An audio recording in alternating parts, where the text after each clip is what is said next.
ताहयात नाअहली की कोई तो मंतक होनी चाहिए, ऐसा नहीं कि मूड में है तो ताहयात नाअहल कर दें।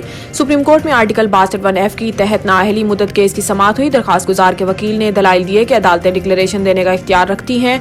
2017 में सुप्रीम कोर्ट ने करार दिया जब हकाइक तस्लीम शुदा हों डिक्लेरेशन दिया जा सकता है। चीफ जस्टिस ने रिमार्क्स दिए कि सुप्रीम कोर्ट कैसे डिक्लेरेशन दे सकता है, सुप्रीम कोर्ट को यह हक कैसे हासिल हुआ, क्या सुप्रीम कोर्ट आर्टिकल 62(1)(f) का बराह रास्त कोर्ट ऑफ लॉ के इख्तियार का इस्तेमाल कर सकती है, क्या इलेक्शन ट्रिब्यूनल ताहयात नाअहल भी कर सकता है। सवाल यह है कि नाअहली ताहयात होगी, ये कहाँ लिखा हुआ है। नाअहली ताहयात का असूल तो समीउल्लाह बलोच केस में तय किया गया। अगर हम समीउल्लाह बलोच केस और सेक्शन 232 दोनों को गलत कह दें तो नाअहली तो एक दिन भी नहीं रहेगी। कोई सच्चा है या नहीं यह असूल तो ट्रायल के बाद ही तय हो सकता है। इस्लाम में तौबा और सिरातुल मुस्तकीम पर वापस आने का रास्ता मौजूद है। चीफ जस्टिस पाकिस्तान ने कहा कि एक जज कहेगा नाअहली होती है, दूसरा जज कहेगा नाअहली नहीं होती। जालसाजी पर डिक्लेरेशन कौन देगा। कुछ अल्फाज ऐसे हैं जो महज कागज के टुकड़े के सिवा कुछ नहीं। फैज हमीद ने धरना कमीशन को जवाब जमा करवा दिया। हुकूमत के खिलाफ साजिश के इल्जाम की तरदीद।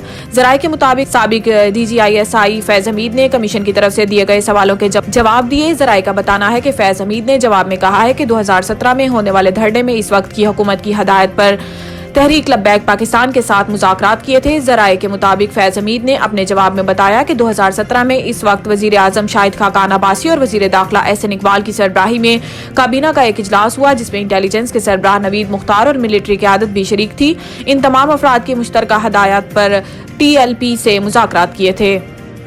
PTI ने बल्ले के इंतखाबी निशान के हसूल के लिए सुप्रीम कोर्ट से रुजू कर लिया। तहरीक इंसाफ ने पेशावर हाई कोर्ट के फैसले के खिलाफ सुप्रीम कोर्ट में अपील दायर कर दी जिसमें मौक़िफ़ अख्तियार किया गया है कि इलेक्शन कमीशन की दरखास्त काबिल समाअत ही नहीं थी। इलेक्शन कमीशन इस मामले में फरीक नहीं बन सकता। दरखास्त में कहा गया है कि दीगर सियासी जमातों के बरक्स PTI के खिलाफ इम्तियाजी सलूक किया जा रहा है।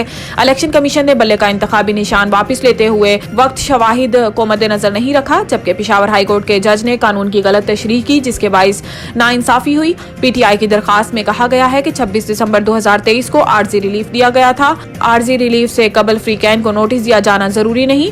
नाकाबिले तलाफी नुकसान के खदशात के तहत अबूरी रिलीफ दिया जाता है। पेशावर हाई कोर्ट को बताया कि बल्ले का निशान ना मिलने से ना तलाफी नुकसान होगा।